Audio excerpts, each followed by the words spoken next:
आज मैं आपको बताने वाला हूं ऐसे पोकेमोन जिनको कई अटैक आते थे, पर बाद में ऐश ने अपने पोकेमोन से वो अटैक कराया ही नहीं। और लास्ट में तो ऐश का सबसे स्ट्रांग माना जाने वाला पोकेमोन भी है। तो सबसे पहले आता है फ्रॉकी। फ्रॉकी को पहले बबल अटैक आता था, पर बाद में जब वो फ्रॉगेडिया में इवॉल्व हुआ तो ऐश ने कभी वो अटैक कराया ही नहीं। और दूसरा अटैक आता है वाटर पल्स।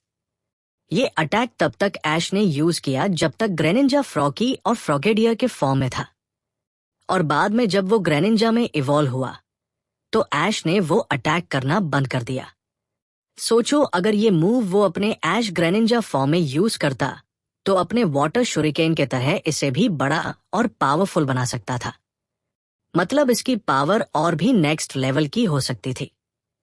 और अब आता है टैलेंट फ्लेम।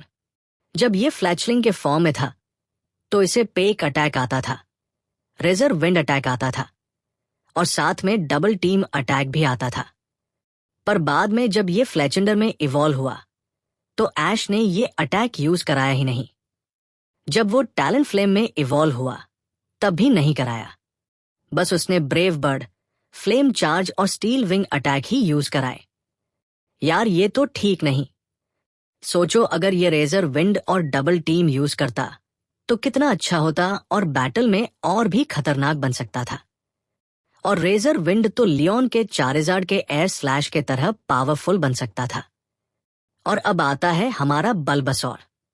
कैंटो लीग के एक बैटल में जब बल्बसौर बीड्रिल से फाइट कर रहा था तब उसने लीच सीड का यूज किया था, जो उसने कैंटो रीजन के किसी भी एपिसोड में नहीं किया। बस एक बार कैंटो लीग में बीड्रिल से फाइट में ही उसे यूज किया। बाद में ऐश ने वो अटैक कभी बल्बसौर से कराया ही नहीं। ऐश ने उसे सिर्फ वाइन विप, रेजर लीफ और सोलर बीम जैसे ऑफेंसिव मूव्स पर ही फोकस करवाया। अगर वो लीच सीड का सही यूज करता तो बैटल में और भी स्ट्रैटेजिक प्ले कर सकता था। नेक्स्ट आता है लुकारियो। जब ये शुरू में रियोलू था तब इसे वैक्यूम वेव अटैक आता था, पर जब ये लुकारियो में इवॉल्व हुआ तो इसने ऑरा स्फीयर और डबल टीम जैसे और कई अटैक सीखने के बाद भी इसका इस्तेमाल ऐश ने लुकारियो से कराया ही नहीं। अगर वैक्यूम वेव को भी यूज करता तो क्लोज रेंज और लॉन्ग रेंज दोनों में बैलेंस बन सकता था। और अब आता है हेराक्रॉस।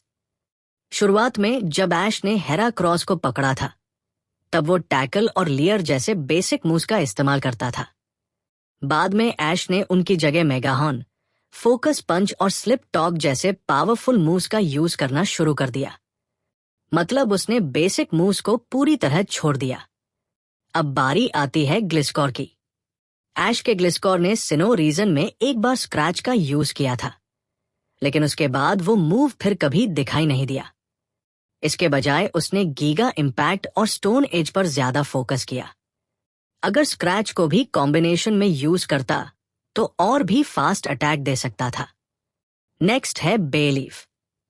जब ये चिकोरिटा के फॉर्म में थी तो ये टैकल और स्वीट सैंड का बहुत यूज करती थी, लेकिन इवॉल्व होने के बाद ऐश ने इससे बॉडी स्लैम और वाइन विप जैसे ऑफेंसिव मूव्स ही ज्यादा यूज करवाए।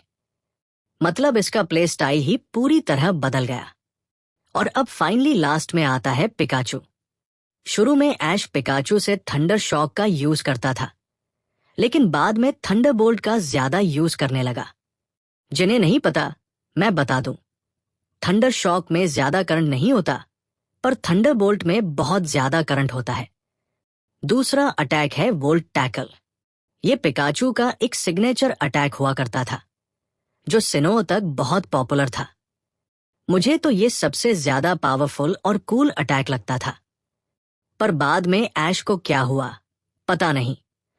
फिर ये अटैक यूनोवा रीजन के बाद पूरे कालोस और अलोला रीजन में यूज ही नहीं कराया। बाद में ये अटैक ऐश ने पोकेमोन जर्नी में अपने लास्ट बैटल में, जब पिकाचू चारिजार्ड से फाइट कर रहा था, तब यूज किया। भाई, इस अटैक से तो पिकाचू ने कई लेजेंडरी पोकेमोन के आगे से गीली और पीछे से पीली कर दी। पता नहीं क्यों यूज करना बंद कर दिया। फाइनल अटैक आता है इलेक्ट्रो बॉल। कालोस के बाद तो ऐश ने ये अटैक कभी पिकाचू से कराया ही नहीं। सोचो अगर ये अटैक वो बंद नहीं करता तो लुकारियो जैसे अपने ऑरा स्फीयर को बड़ा बनाता है, वैसे ही पिकाचू अपने इलेक्ट्रो बॉल को बड़ा बना सकता था। फिर तो 1 करोड़ बोल्ट थंडर बोल्ट के बाद ये पिकाचू का सबसे ज्यादा पावरफुल अटैक होता। तो आज के लिए इतना ही। अगर आपको मेरा वीडियो अच्छा लगे तो प्लीज लाइक और सब्सक्राइब कर देना और कमेंट करके बताना कि और कौन से ऐश के पोकेमोन के अटैक हैं जो ऐश ने उनसे कराना बंद कर दिया था।